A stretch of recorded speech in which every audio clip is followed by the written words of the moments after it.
Okay, I'm gonna. Cool.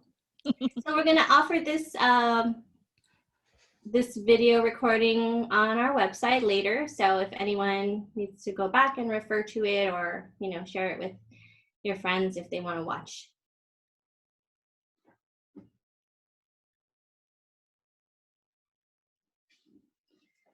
Let's see. So who else is on?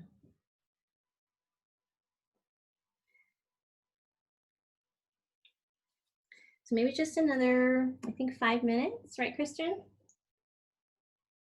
The slides are just some of the past workshops that we have done before when we were not having to be socially distanced. So this is just some of the photos from our previous workshops.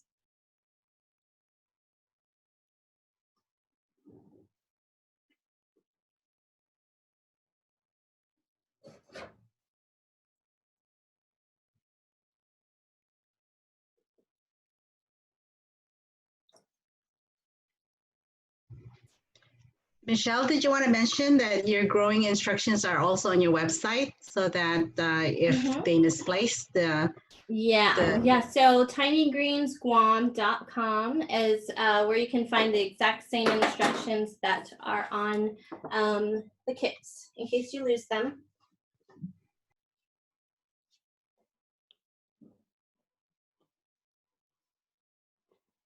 Did you pull them up online, Marlon? Yes, I did. Okay. Yeah.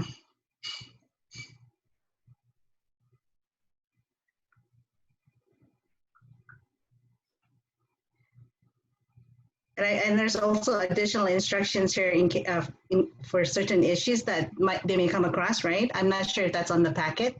Yeah, it is. But I think the copy I printed for you didn't have those troubleshooting tips. Oh, okay.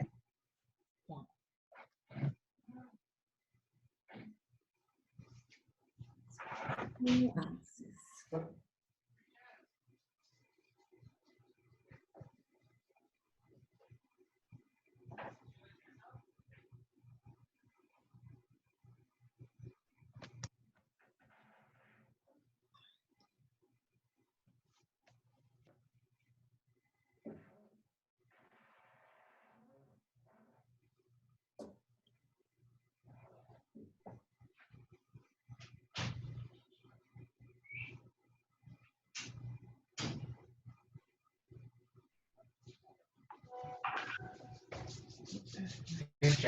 No.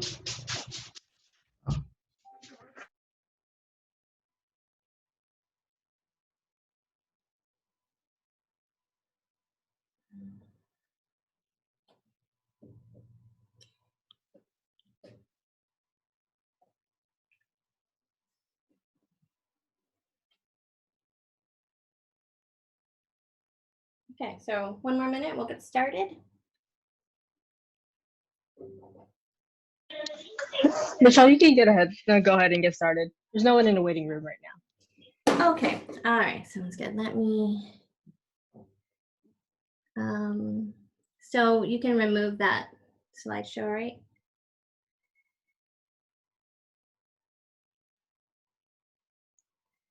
Okay, well, welcome everybody. Good morning. Thank you for joining us for our first Zoom virtual grow workshop. So I'm Michelle Crisostomo, for those of you who don't know, and I'll go ahead and let the other members of our group introduce themselves. So I own Tiny Greens Guam, which is a microgreens farm, but I'm also one of the co-founders for Guahan Sustainable Culture. And I'll go ahead and let Marlon introduce herself, and then we'll go around the room. Go ahead. Good morning, everyone. My name is Marlon, and I'm the Vice President of Guahan Sustainable, and I'm also the Treasurer.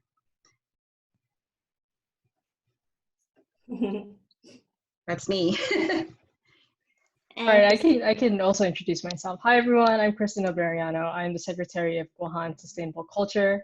And for the purposes of today, I am your tech specialist. So if you have any questions, you can feel free to go ahead and send me a chat directly to me, and I'll try to help you as much as possible through the whole process.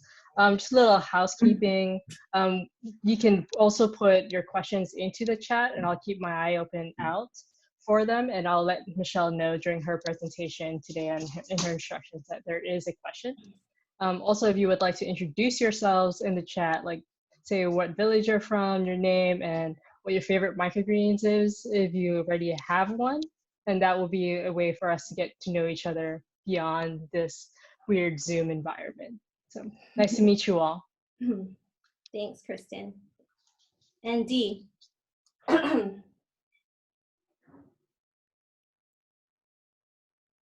Is Dee Dee there? She went off camera. I think somebody was talking to her. Okay. Well, I was a little hesitant to start a Zoom workshop because, yeah, like Kristen said, it's kind of a weird environment. I was thinking we weren't going to get the same experience as we've gotten with our hands-on workshops, but it's pretty cool because we have like Yuri in Hawaii joining us. We've got Dee Dee in California, and let's see if we have anyone else. There are some other people in Utah and Oregon that I think might be joining us today as well. So, so you know, we think we're limited, but actually Zoom allows for a lot more people to join us. So that's pretty cool.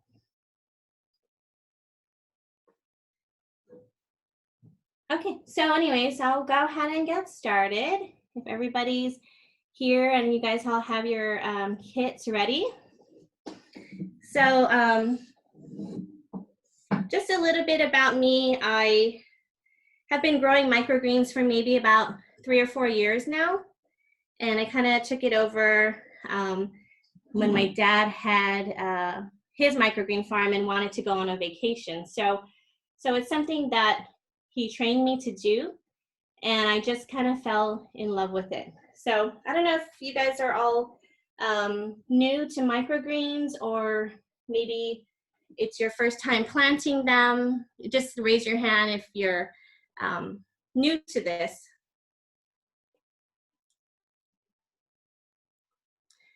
Okay, cool. So if you have your kits out, for those of you who joined later, we also pulled out some water and a spoon so that we can plant along using the instructions that are on your kit today.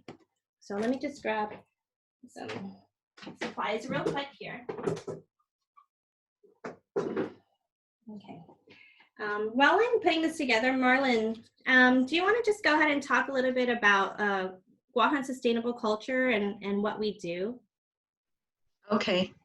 Thanks. So Guahan Sustainable Culture, our main goal is pretty much to promote food sovereignty on island and try to increase food security. What we're hoping to do is to help families learn to grow their own food in their backyard initially, and hopefully if anyone would like to try to grow food and as a living and try to sell their produce, ideally that's what we would like to see happen going forward. We have a lot of projects that that are on the works right now. One of them is a community garden that we're trying to set up. Hopefully we will get started at the beginning of the year, next year, with the help of the AmeriCorps program. And one exciting project that we're gonna also start is trying to save seeds and trying to see if we could try to exchange seeds with each other in the community. Yeah. Thank you for that. Okay, so I'm just gonna go ahead and get started with the supplies that you need. So you basically need your seeds, which I have here. This is a mustard variety. And so whatever seeds you have, they're probably about 3 grams, which are perfect for the planting trays. And then you'll need your water, best when it's not chlorinated water. And also your spray bottle. So any kind of spray bottle that you have laying around is perfect to use. And then as far as your soil, so these are equipped with cocoa core, as you can see here. But I also brought Sunshine 4. So this is another kind of soil that you can use. And microgreens can also be grown in a hydromat. So this is biostrate is what it's called. So a lot of different types of medium you can use here. Okay. And then I like to label my plants. So as you can see here, I put a label. I like to put the variety and the date that it was grown here. And then after that, you need a light. So I brought out my little 1 foot jumpstart light, but you also don't need this. You can just grow by a windowsill if you want, and that should be fine. Okay. And then you'll have your instructions again, which are here. So we're just gonna go ahead and go through the instructions step by step. So I'm gonna use the coconut core because that's the one you guys all have with you. And I really prefer this, this medium. It's just really great, holds water very well, and it's also, it's very airy, so the roots can breathe very well. Okay, so for those of you who do have your kits, you're just gonna put some water in it to kind of break it up. It says to soak it for 5 minutes and to put about 3 to 5 tablespoons, or 5 to 7 tablespoons, so just under a half cup of water, okay? So go ahead and do that.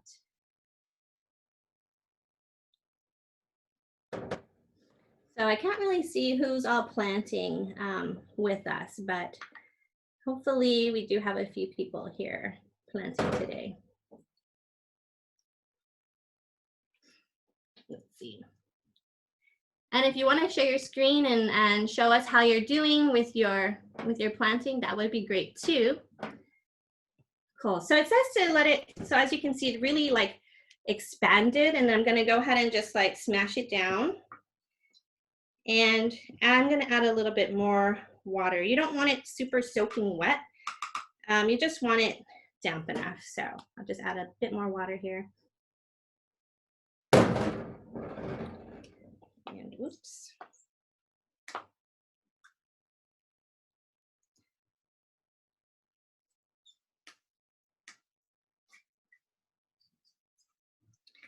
Okay, how's everyone doing with their soil or coconut core? So mine is looking like this now, and I'm just gonna crush it up like a little bit more and till it's all broken down. And you can see all the coconut fibers in there. I really like to use the cocoa core. It's really probably the most sustainable method of grow medium that there is out there. So I'm gonna go ahead and flatten it now. If you all are along with me, I'm not gonna push it down too hard with the spoon, but I wanna make it like flat so there's no bumps or anything like that. So the seeds can all be spread evenly, okay? All right, let's see how's everybody doing here? Okay, cool. So now I'm gonna get my seeds, and I'm gonna go ahead and sprinkle it. So if you have your seed packets out, you can get those out. I actually put mine in a small cup just because it's easier for me to sprinkle. I like to use my index finger to evenly spread them out, but you can just pour it straight from the packet. Just be careful not to dump it all in one clump, right? So I'm just gonna kind of sprinkle it evenly, and I'll try to show you guys here, evenly over the top, and I use my finger just to tap it gently. And just kind of put it all over. Find like the empty spaces and try to get those filled in. Okay, right, so without tipping mine, I'm just gonna show you, it looks like that. Should we use all of what you gave us in the package? Yeah, it should all be the pretty much exact amount to do one of these bowls. Okay, thank you. No problem. Michelle, Medeka is asking you, the coconut core is local? No, unfortunately, there's no one locally that like produces it. Hopefully, you know, that's something that maybe Guam could do one day. But yeah, it goes through like a big process. They have machines that like really break down the fibers of the coconut. Yeah.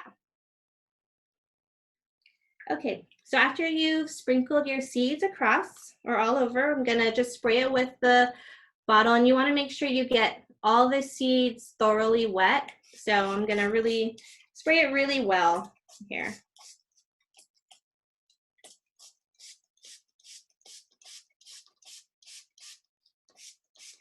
Another reason I got into doing microgreens is because it was just really simple. I actually didn't really know how to grow a lot of things until I learned growing microgreens, and that kind of like set the foundation for everything else that I've learned to grow, because it's the simple basics of sprouting seeds. And after I understood how that worked, I understood how plants, you know, work. So, and that's really it. So I've just sprayed all over the top.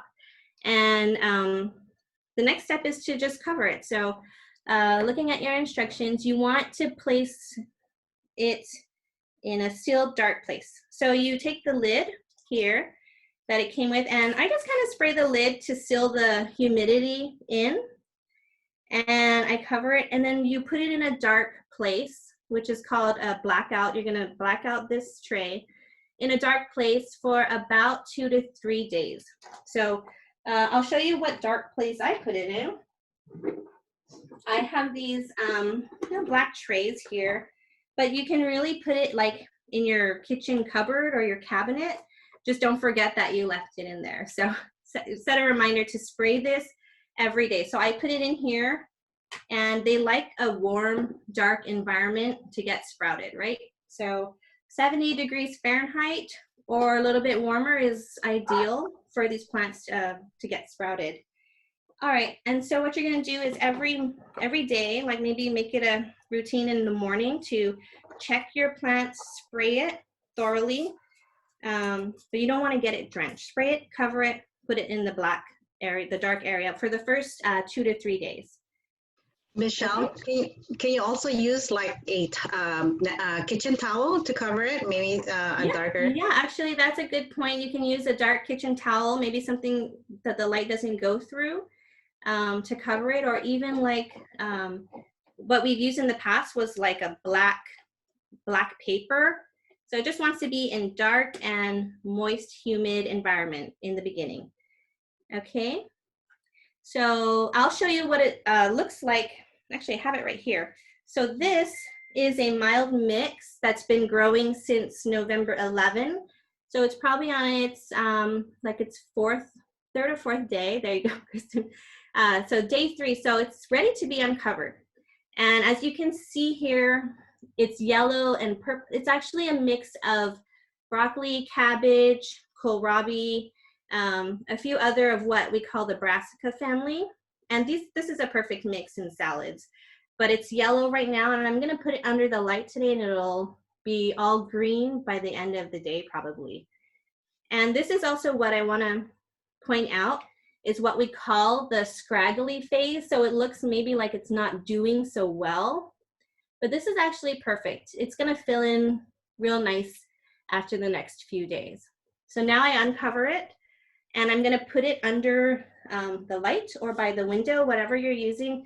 I've actually had good experience just growing them in my garage. The light where my garage is kind of hits it nicely and doesn't get it too hot. You don't want direct sun on these. Also, you don't want it raining on top of them. Okay, so that's day 3 and 4. You're still gonna go in every day, and you're still gonna spray it here. Okay, but after, when you reach about day 5, you're gonna stop spraying from the top, because the leaves, as you can see, will be kind of big like this. And the water, you don't want it to get trapped in the leaves, and they're very delicate, and it can cause problems when you start spraying from the top when they're too old. Okay? So then when we're at about day 5 to 7, the way you're gonna want to water these is by dribbling water. So like I will just kind of scoop it up here in a spoon, and I don't know if I could do this at the same time I'm showing you, but I kind of just push the stem away, and I pour water in from the sides, see? so that it's very gentle, because the leaves are really delicate. So you just want to gently pour all around, and maybe just kind of open it up in the middle and pour some there. But you never want to get it too drenched to where like water is spilling out, okay? And then you want to try to do that every day, but just monitor how wet it is. It should be not too dry, but not too wet, you know? So probably like three teaspoons a day, more or less depending on the soil. Let's see. Any questions so far about where we're at? Because I'm going to go over some troubleshooting, some of the common issues that you may encounter. Good. Okay. All right. So then after that, you're on about day 7. You've been watering it every day. You get something that looks like this. This is actually November 6th. So I like to grow arugula to about 9 days. I think is 9 or more days is pretty good for arugula. This is arugula right here. And if anyone got the lemon basil variety, this is what it looks like pretty much when it's about ready. And you can let it grow as long as you want, actually. We've taken these and actually planted them outside and had full-size basil later on. And just showing you some of the varieties that I do grow for some of the restaurants here. This is a Swiss chard. And as you can see, it's really colorful. So a lot of the chefs like this as a garnish on a lot of their gourmet dishes. So a lot of colors here. And then this is a carrot one that I was growing. It's been probably a week and a half that this one's been growing. It's almost ready. But the varieties we put in the kits are the ones that grow quickly, so in about 7 to 10 days. Okay, now we're gonna go on to the harvesting part. So the fun part, it's been about maybe 7 days for a lot of you. Your crop should already look like this, and it's already ready to harvest. You can even pull some out and kind of taste it and see if you wanna even grow it maybe even longer. The younger they are, the stronger the flavor is. So it's a really like potent flavor compared to its mature counterparts. So what I do is I just take the scissors. So I have my little shears here, and I just kind of cut right where the lid is, or even a little bit, or right where the top of this bowl is, or even just a little bit lower before the roots here, I'll cut it. And then that's it. What you can do is you can top these in your salads, on your sandwiches, and they look just like that. And the smell of it is so strong. I can smell the arugula already from here. Whew, okay. And then you just, cut as much as you want to eat, and then you can just leave the rest growing so that it's fresh every time. Of course, if you do want to cut all of it and store it in the refrigerator, you can do that. But it doesn't like it too cold, so of course put it in like your vegetable area, and then it will last for maybe about 3 to 4 days like that. Okay, so I'm just gonna go through some of the troubleshooting problems that you might encounter, and some other tips too. If you ever come across like a peas or sunflower seeds, you wanna pre-soak those because the seeds are very hard. So I like to soak mine like 12 hours, but they say at least 6 to 8 hours is good to pre-soak in water and then plant them. Okay, and then the scraggly phase is another one that's listed on your instructions here. And that's just what I mentioned with the variety here, where it looks a little scraggly because it's been growing in the dark. Okay, but once you put in the light, it's gonna fill right in nicely. And then mold. So we mentioned mold on the paper that you have. So you want to make sure that there is, some air circulation in your house. It's not too damp. You could come across issues with mold, and it's not to be confused with root hairs. So it's hard to see in this picture, but all of the seeds, once they're sprouted, they're covered with root hairs, which you might think is mold, but it's not. Mold will be fuzzy patches like in certain areas, but not on every single seed. So with mold, there's instructions there that say just a little bit of hydrogen peroxide maybe, I think it's 1 part hydrogen to 4 parts water. You just want to spray that as soon as you see any signs of mold, and only on the spots, and then you can like, you can take care of that right away before it becomes a problem, okay? And then leggy greens. I don't have any example to show you of leggy greens, but that's kind of like when your microgreens are growing really long and maybe off to the side. And it's just because they're trying to reach for a source of light. So you might want to move it to an area that has more sun, more light coming straight from the top and all around, instead of like one light source from the side of it here. So when you put them directly under, you know, they'll grow perfectly that way. And then the last one is wilting. Wilting is normally a sign of underwatering. So when you see that your crop is starting to droop, I'm trying to see if I have any drooping. If they're drooping, you might be able to save them in time by watering them right away, and that might perk it right up. So do check the plants daily to check for any signs of drooping, wilting, and that is because they're probably underwatered.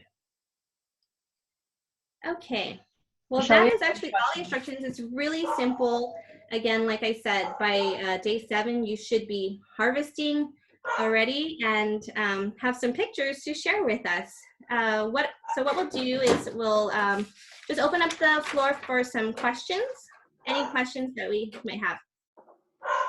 Michelle, we have one question in the go ahead. chat box right now, and it's from Miss Lisa Damas. So when you harvest the top, will it continue to grow? Oh, yeah, that's a good point. So most of the varieties do not grow back after they're harvested.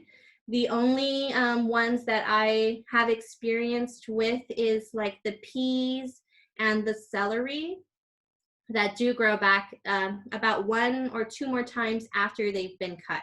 But for the most of the varieties, they don't. So you would have to plant again to get another harvest. Forgot to mention that.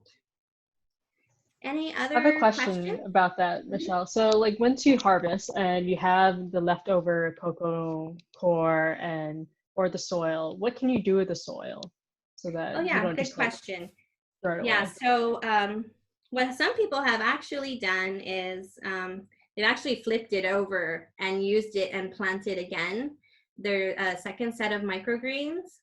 Or if you're composting, this stuff is great for compost too. And like maybe Marley and Kristen and I would feed it to the chickens. So chickens really like the scraps of microgreens too. So those are some ways to do it. Michelle, what I also experience is that sometimes when I just leave it or put it in a bigger pot, some of the seeds that did not germinate, say especially like arugula and kale, they grow to full size, and then I start harvesting the leaves, as we want to eat them. So that's a really good point. Let me show you actually a basil that we've taken from a microgreen stage. So yeah, once you are done with it, maybe you have some leftovers, you dump it or put it in soil like Marla said. This was a microgreen before it was the dark opal basil, but it was this size, and whatever the scraps, stuff that wasn't fully grown when I tossed it out, I just kind of put it in here, and they became bigger basil plants. So that's a great point to make too. I'm not sure if the carrot would work that way on Guam, but yeah, some of them, maybe the environment is a little not ideal for a few of them, but yeah. Yeah, I think arugula and kale work very well as the radishes. Yeah. Oh yeah. I haven't grown the radish to full size, but the mustard I have, and the basil, of course, yeah. I have a question. I have lemon basil. So if I'm successful and this grows and I harvest them and I throw out that dirt, will they survive outside here in Guam? The lemon basil? I'm going to be too strong. Do I need to keep it in shade? Yeah, probably for the first few days, you want to keep it like under maybe like a garage type of shade, not too strong sun. But my experience is like the basils like this, some are okay in direct sun. I've actually had the basils do okay, but I do try to grow them first in a little bit of shade and get them slowly adjusted to full sun. Yeah. Okay. But the basil varieties they do pretty well. Yeah. They're actually really good under morning sun. Morning So sun?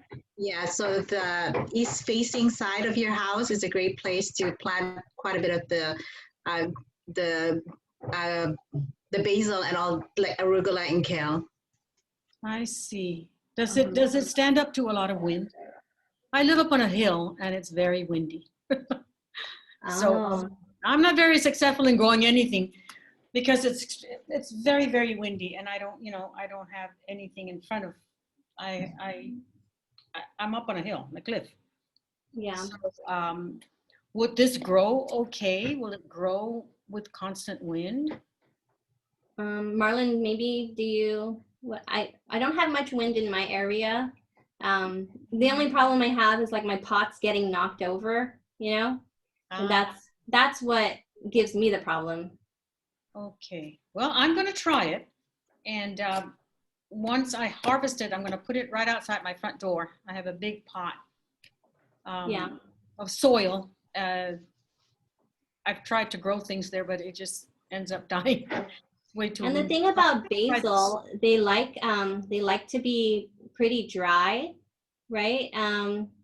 So constant watering won't be good for them. They kind of like to get dried out before they're watered again. Oh. Yeah. Okay. And they grow like weeds. So Okay. hopefully you'll be successful with that one. Yeah. Okay, thank you. You're welcome. Any other questions?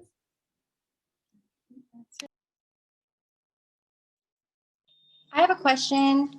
And maybe this went over, but I missed it, or in another workshop. So what exactly are microgreens? Are they just the babies of plants that get larger, or? Yeah, so they are just the baby version of plants. And I should have mentioned that earlier. So like your regular herbs and vegetables, they're just baby versions, really is what it is. But they're not to be mistaken for sprouts. So sprouts and microgreens are not the same thing. Sprouts are actually a younger version. They're at a younger stage. And then after the sprouts get bigger and are exposed to light and air, then they reach the microgreen stage. So sprouts are normally grown in water and there's no soil, no light, no air. So that's the difference between that. Yeah, I've done the mung bean sprouts from just the stuff at the store. So yeah, I was just wondering what's the difference between that. Thank you for clarifying. No problem. Thanks for your question. Michelle, maybe you can talk about the leaf structure as well that differentiates microgreens from mature plants. Mature plants, yeah. Yeah. So for most microgreens, you get what's called cotyledon is actually the first leaf that comes out, which are all of these. And that is a microgreen, but once they start to get older, they develop what's called their first true leaves. And you can see a whole bunch of those up here, of course. So after that, you'll see a second set of leaves coming out. And those are the first true leaves, and that's when it starts to become a more mature version of the plant. Although some chefs do like a little bit of the true leaves coming out too, and not just the first cotyledons is what they call it, and not just the first one, but they like them. Some like them when they're grown a little bit older, just their preference.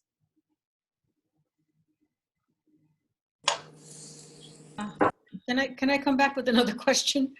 Yes. I just opened my soil here, and I don't know if you can see it, and it's purplish. Oh, blue. so you have basil. So one thing about basil, it develops a coating, which is really funny. It's like, can you show yours to everybody actually? So it develops this gel coating, which I think is really cool. It's different from all the other seeds. It'll turn like blue or gray and expand. Yeah, that's normal. That's normal. And that's kind of a trait of all the basils. Oh, okay. Yeah. So after about 3 or 4 days, that'll be gone, and then they'll be sprouting, and you'll see the seeds on top of them. Yeah.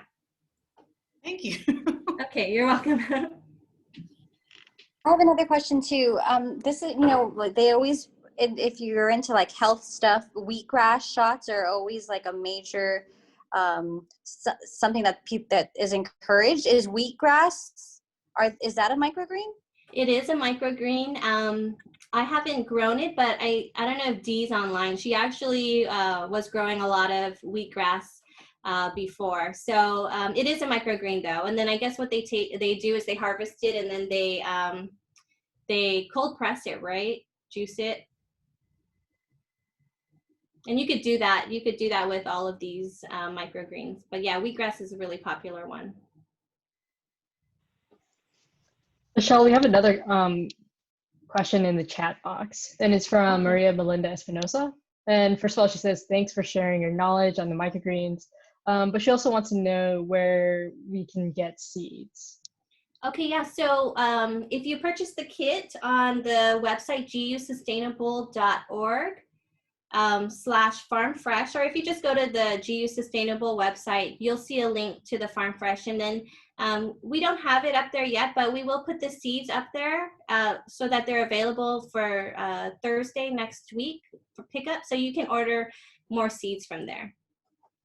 And those there are also a lot of companies that you can order seeds from too. If you're maybe not on Guam and you want to order more seeds, you can look for a company in your area, or there's some online too that sell. For the Farm Fresh ones, and those are just seed packets, not necessarily the whole kit, is it?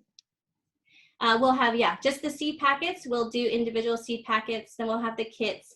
And then if you just want to buy the live greens, we also sell those there. I think this is a great idea for Christmas gifts for all your friends and family. Yeah, so we did put these together last year, just kind of a trial. And so now that the packaging is kind of a little different too, and the instructions are all there, I think, they'd make a really good Christmas gifts. Thanks. Any other questions? Yeah, so I see that you, when did you start growing enough to want to invest in a light kit and more of the systems of growing more commercially? Well, for me, I started when my dad had been running a microgreen farm for maybe 6 or 7 years. After maybe about 1.5 years ago, he was ready to quit the microgreen business and wanted to get into other projects. So he was going to sell it, and so I just took it over for him. And that's kind of when I acquired all the equipment. Yeah. So that made it worth it, because I took all his customers over and everything. So, and also all of his equipment I had, purchased from him. So.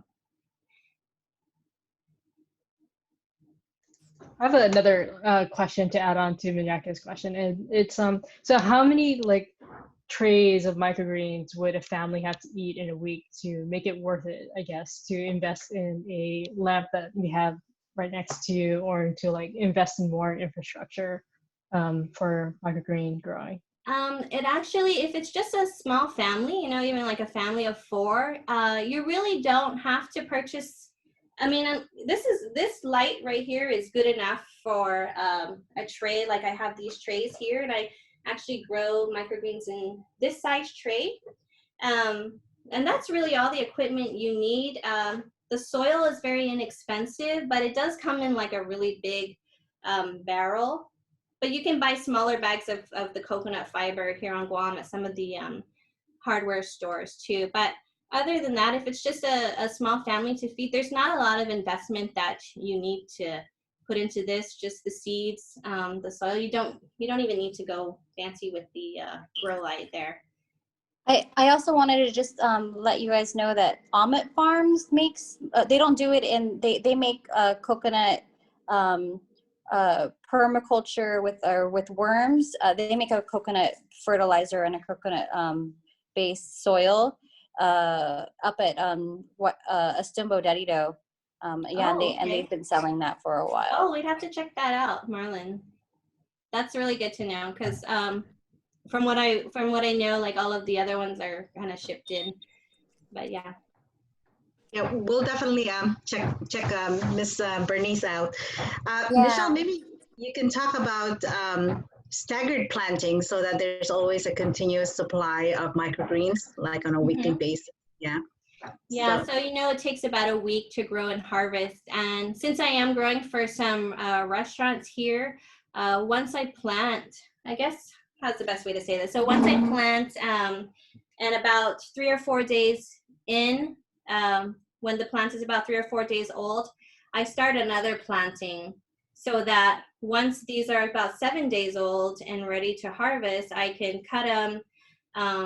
And then I already have something else that's growing and about ready to harvest too. So I guess, Marlon, that's what you mean by staggered planting. I do have to, plan it all out and have a calendar so that I make sure, you know, because they don't all take the same amount of time to grow.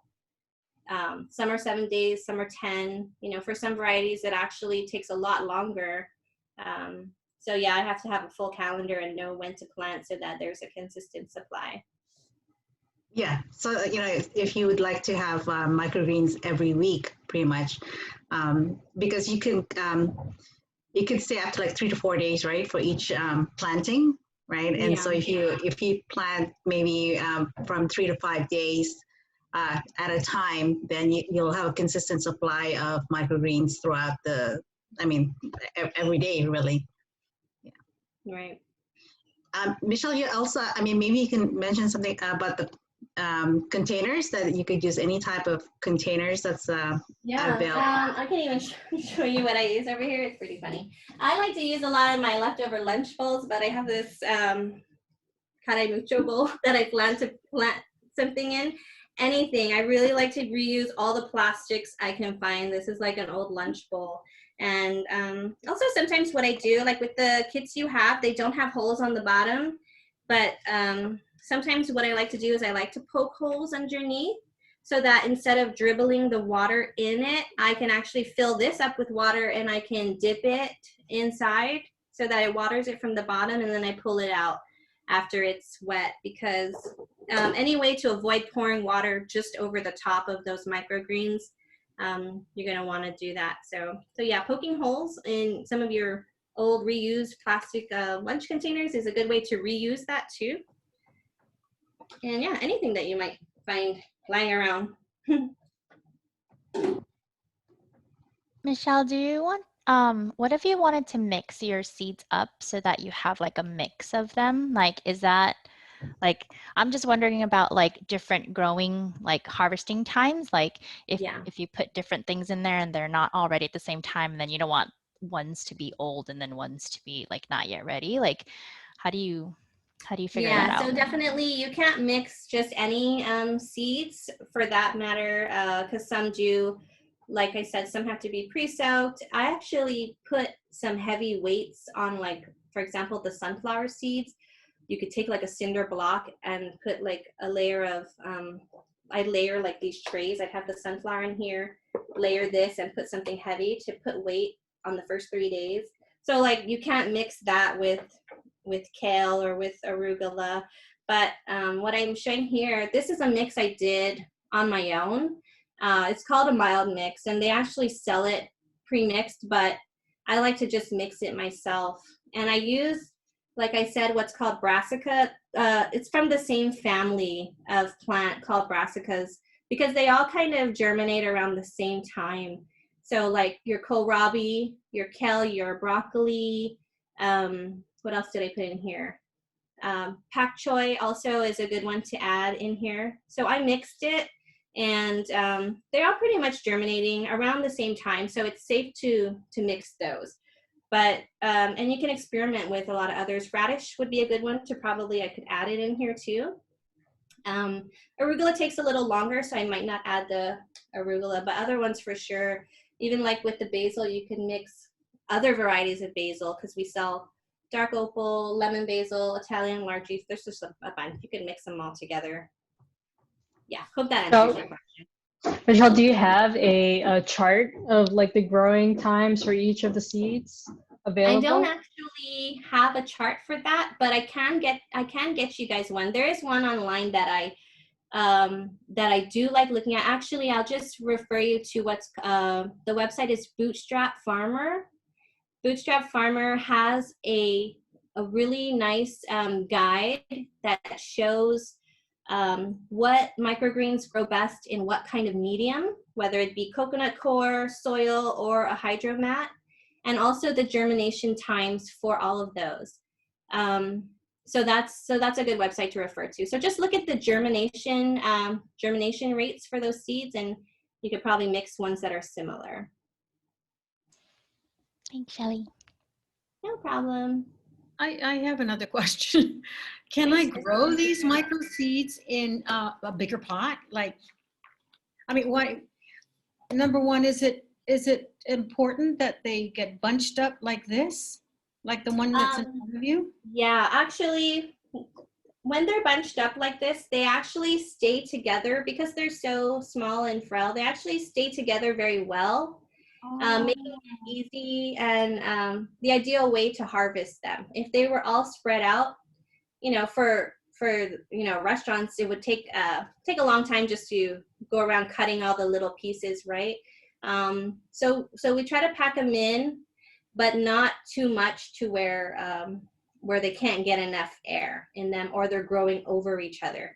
But yeah, ideally you want to pack them in because it's just easier to harvest such a small sized plant that way. I see, but you can make your container bigger though, like in a hot dog container, like you can make your container bigger, especially if you have more seeds. You can make them bigger. So like I gave the 3-gram packet of seeds for this size container, but if I were to use this 5x5, wait, no, 5 by, what size is this? 10 by 10. I would use about 8 grams probably for this size. Oh. And then it depends again on the seed. Some seeds are heavier than others. If you have the radish kit, I put 6 grams of seeds because 6 grams, they're a lot. The radish seeds are a lot bigger and heavier. So, yeah, I did it that way. Okay. Good. Thank you. You're welcome. Do you have a sample of one of your 10 by 20 trays? Oh yeah, let me grab that for you since I'm here in the room. These are some of the ones that I have for the restaurants.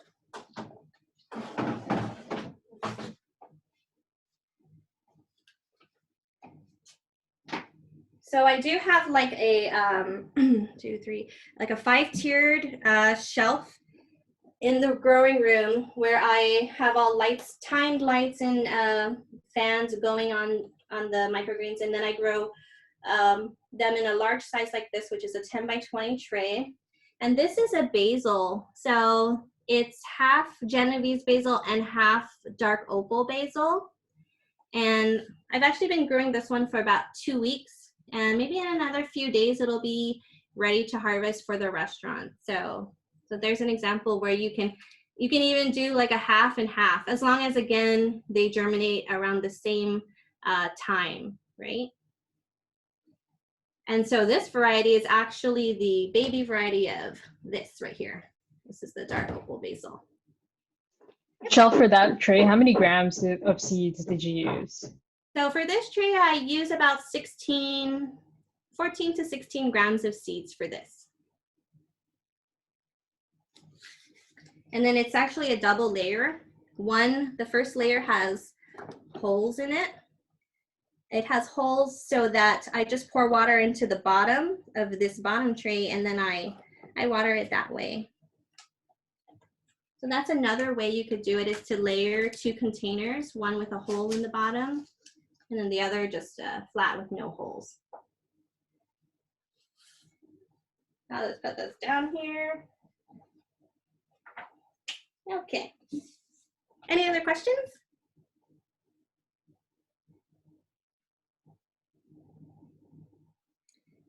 Everybody good?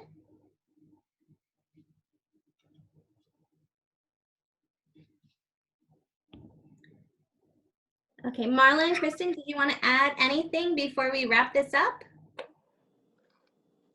Maybe I think that we're going to give you guys a survey. We're going to email a survey at the end of this because we want to know, we really want to know how this differs from being in an in-person workshop. We tried to make it as interactive as we could. Before we were all able to plant together. We even used to bring food so that we could do taste testing, but I hope that the kits kind of worked out and you guys could plant along with us. Yeah, Michelle, I'd like to add on that this workshop was partly made possible by the a grant from the Guahan Humanities and National Endowment. Which one is it, Kristen? National Humanities. It's Guahan and the National Endowment for Humanities. Yeah. They support us with some funding from the CARES Act for the to show people how to grow their own food. Yeah, so we hope to have more workshops on different topics, as maybe within the next. Looking forward to the next year, and maybe I'm not sure if we'll do one again this year, but yeah, we'll have more of these. So we'll give you guys a survey to kind of get a feel for how these Zoom workshops work out for you. Maybe we'll give it 7 days when your plants are harvested and you're happy with your harvest. Thank you. Okay, thanks. Reach out to us via social media or on our website. If you have any questions during your grow, we're more than happy to help you. And if you want to purchase more supplies. And then if you post some photos, please tag us. It's GU Sustainable and Tiny Greens Guam on our social medias. So Thank you. Thank you. Thank you, everybody. So thanks for joining us. And everyone take care, stay safe, have a great weekend. Thank you. Bye. Thanks, guys. Bye.